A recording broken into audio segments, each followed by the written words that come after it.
Tigers. Today we're going to be pranking Mr. Purvis by putting spiders all over his desk.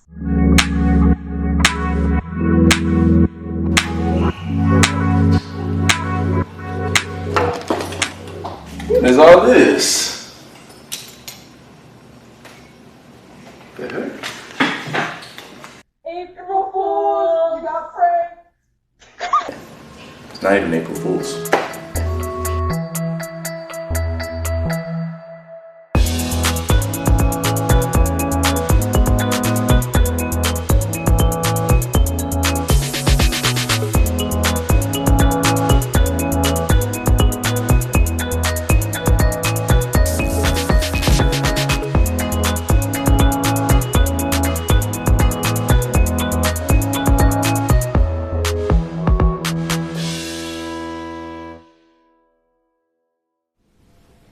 Welcome to Gnasher News TV, episode 11. I'm Abigail. And I'm Lindsay. One word, Tiger Day. That's 2 words and that already happened. Yeah, well, it was amazing. So many teachers got dunked in the dunk tank, like Miss Henderson. Yeah, I heard that there were a lot of other fun events too.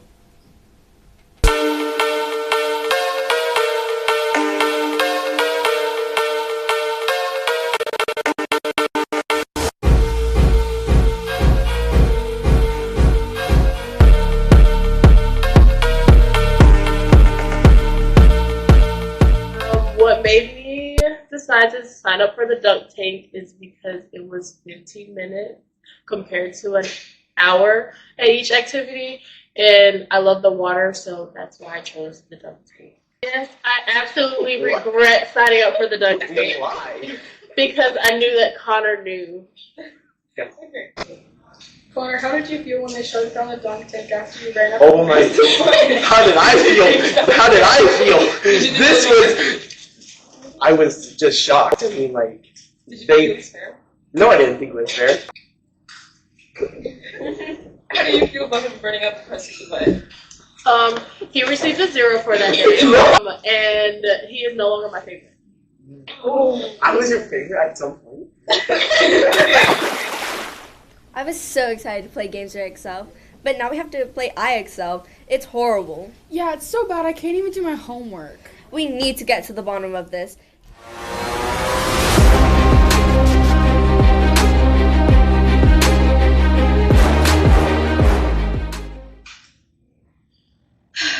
Roland, we have to write our script for the next episode. What are you doing? I'm doing my IXL practice. We don't mention my school. Why have we been doing so many IXLs recently? Are they trying to torture us? I mean, they are kind of helpful, and they're most likely trying to get us ready for STAAR testing.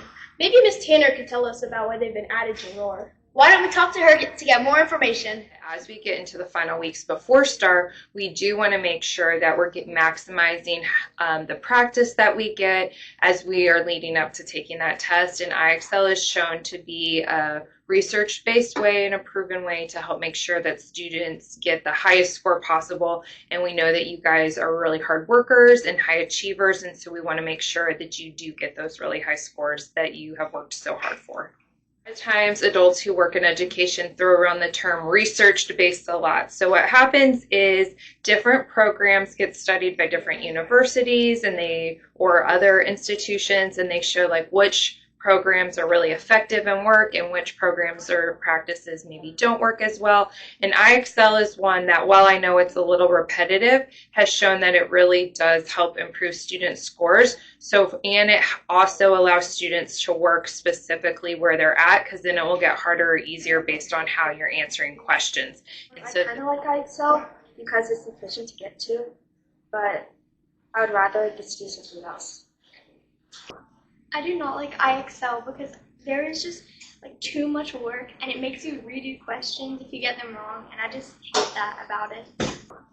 I would replace IXL paper worksheets because I prefer writing than typing. If I had to replace IXL, I would probably replace it with worksheets, like physical worksheets. Well, now we know why IXL is beneficial. Speaking of IXL, I have a lot to catch up on. Oh, I forgot. I do too. No! My computer is dead! While she figures that out, why don't we get back to Abigail and Lindsay in the studio? Anyone got a charger? Oh, so that's why we're doing IXL. It's because of STAAR testing. Yeah, STAAR testing is coming up, and I'm high-key, middle-key, low-key scared. It's okay, me too. But I don't really know much about it, like the schedule and stuff. I think Ela knows more. Stay tuned to see what she found out.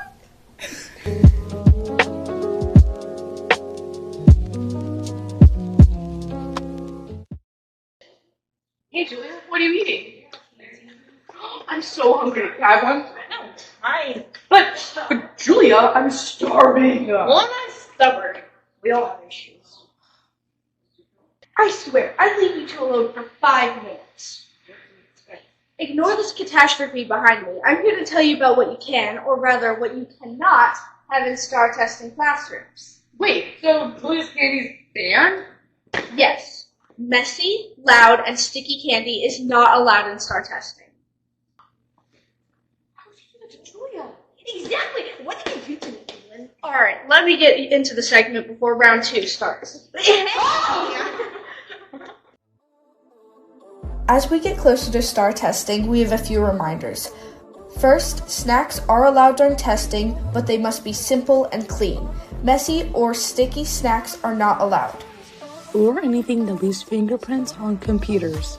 Exactly. It's recommended that you bring your Chromebook and water only. However, you may bring snacks.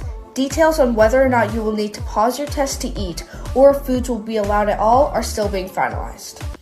Translation: don't plan a buffet. Here are the official test dates for April. Reading STAAR for all grades will be on April 8th. Makeup is on April 9th. Science STAAR for 8th grade only will be on April 14th. Makeup will be on April 15th. U.S. History STAAR for 8th grade only is on April 16th. Makeup is on April 17th. Math STAAR for all grades will be on April 21st. Makeup will be on April 22nd. April is like a testing marathon. You can mentally prepare. And you can stretch. And you can drink water. Students in geometry, pay attention. You will take the 8th grade math STAAR. Students in Algebra 1, you will take the EOC, end of course exam, on April 22nd, not the 21st. Algebra 1 students will need to report to the gym on April 21st during regular STAAR. Repeat, geometry students will take the 8th grade math STAAR with the rest of the grades on April 21st. Algebra 1 students will take the EOC on April 22nd. Each STAAR test will last 4 hours. If you do not finish within that time, you will move to the library and will have the rest of the day to complete the test. All makeups for STAAR will also take place in the library the day after STAAR. Remember, do your best, try your hardest, and you got this. Dang it! I really hope I get Miss Dondeville for STAAR testing. She's positive and awesome sauce. Did you hear that Miss Dondeville is a finalist for Austin ISD Teacher of the Year? Yeah, our superintendent even came to surprise her with the great news. Take a look. Did you hear that You're one of the last 2 identified in secondary. So we want to come and celebrate you. You're an incredible educator. You do it the right way. You invite in all the things around us to create an incredible learning experience for our incredibles. You're just an amazing human. You're doing it the right way. So thank you, and congratulations. Absolutely.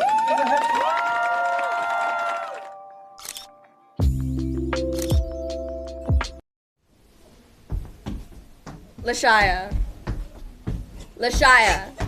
Lashaya, what are you doing? I'm running, obviously. The track team is literally fire. You should totally go watch some of their track meets. They cook. Okay. I think Abby knows more.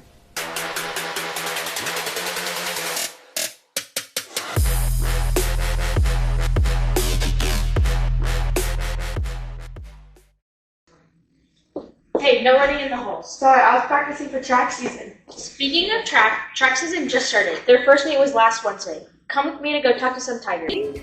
I did pretty good, especially for only having 2 practices before the first meet. And I think I could improve on my relays and just my high jump. I felt pretty excited because I've been working with the make that team. Probably just like knowing that you have those days, like you're gonna do great, and then you're gonna have a day that you're just not doing the best. Like one day you could be like crushing everything, running perfect. The other day you could be just, not as well, kind of losing it a little bit, but like just accepting that like it's gonna be an off and on. It's not just gonna be like a constant, like better. Okay. I think that the hardest thing about track is like track practice for long distance, because we have to like run like 3 miles, and it's just like not very fun. Congratulations, Tigers, for winning against Bailey at your first track meet last Wednesday. Dang, I wish I could run that fast. Anyways, great job, Tigers, and I hope you have an amazing season. Now back to Abigail and Lindsay in the studio. Track seems so fun. Yeah, it does. Lindsay, did you know that this month is Arab American Heritage Month? Yeah, this month is about recognizing and honoring the rich history, culture, and contributions of the diverse Arab American community to the United States.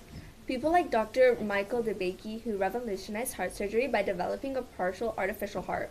Or Helen Thomas, who was a White House correspondent for 57 years. Lindsay, did you see the big orange wall next to the bus loop? Yeah, how could you miss it? True, but how do you know what's going on with that? I heard there were a bunch of people painting it over spring break. Are they gonna paint the whole school that color? No, Abigail, that's just a rumor. I highly doubt that. Hazel has the full story.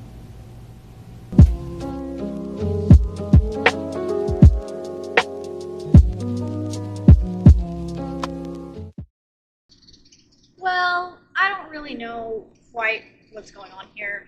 What if it's an alien invasion or ghost? Or just a huge freak mac and cheese accident? Either way, we talked to Miss Lance and she said that this orange wall is the product of a huge bundle of moving pieces. That's quite a mouthful. Let's go. Recently, we came back from spring break, and some of us, as we were going through the bus loop, we saw this huge, gigantic orange wall. And we heard that you might be able to tell us a little bit about what's going on and why it's orange. So on the path to Eagle, I'm in scouting. So now it's Scouting America. And to get the rank of Eagle, you have to do a project. And so this project has to be involved with community, and it has to be on a large enough scale that it's like, boom, and it contributes somehow. And so I decided to work with Garitsky, and we decided to do a mural, and the big orange wall is the first stage of that mural. So with schools, colors are kind of like they're team colors. So it seemed like if I were to do blue or red or something else, I feel like that would immediately like signal in other schools, since like it seems like each school kind of picks like a home color. How do you come to be involved with this mural project that we're doing here at Garitsky? One day during a scout troop meeting, people were asking me about my project because that's a big part of getting Eagle. And I was like, oh, I don't know. I think I want to do something with the school, blah, blah, blah. And then Mr. Randy, who is a parent of a student who actually goes there, he was talking to me and he was like, well, I was talking with the principal of the school that my daughter goes to, and she was talking about how she wants some beautification projects and it would be a good opportunity. And so basically, because of him, I got a meeting with the principal and we were able to kind of talk about things that we could do to improve the school. Sarah is the one that really made this all happen, like initiated it. I've known her because she's in the art scene. First of all, shout out to Miss Lance. She is Lance. Yes. She's brilliant. She's so amazing. Yes, she's been so supportive and so helpful through the project. As soon as she stepped in, like, she's been awesome and her attitude is brilliant. How do you usually work on murals? A lot of what I do is architecturally inspired. So we went with these, what I think of as building blocks or cinder blocks, like customized cinder blocks, and decided to make those in the letters of Garitsky. The concept behind this one, they wanted it to be interactive.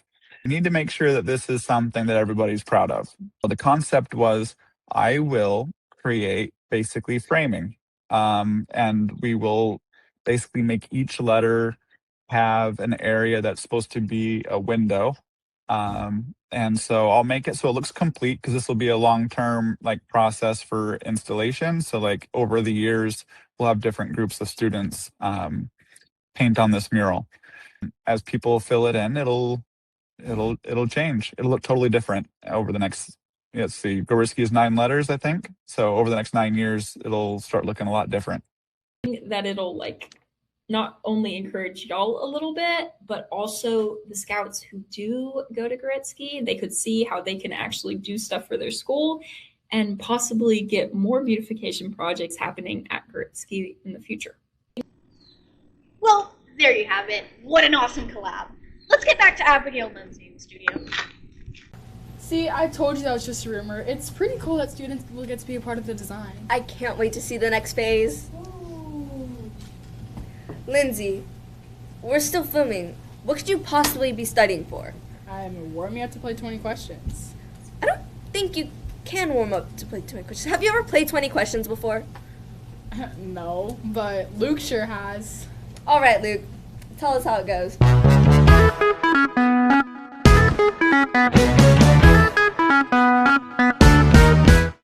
This week's game is 20 questions. If you don't know what that is, students have to guess a person, place, or thing by asking 20 yes or no questions.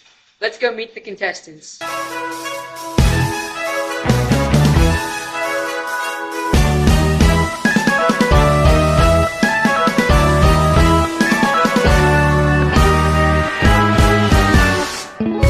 it a person? Yes. Is it a teacher? No. Are they famous? Yes. Is it in 7th grade? No. Are they American? Yes. Are they a woman? No. Is it a singer? No. Are they an athlete? Yes. Ooh. Are they important to history? Yes. Do they play soccer? No. Do they play basketball? Yes. Are they currently playing right now? Yes. LeBron? Yes. Is it LeBron James? Yes. Okay. LeBron James. Yes.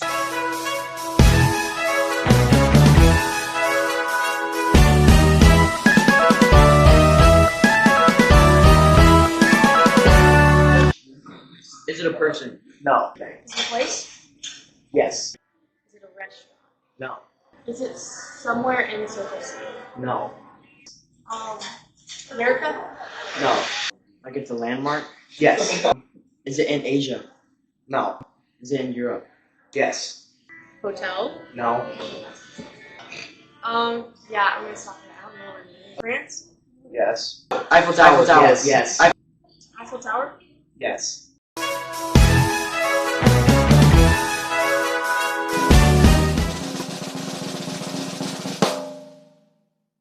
Congratulations to Jonathan on winning. Those questions were harder than I thought. Back to Abigail and Lindsay. Gosh golly, this episode has been fun. I know, right? It's low-key fire. Well, that's all for today. Bye, Tigers! Woo!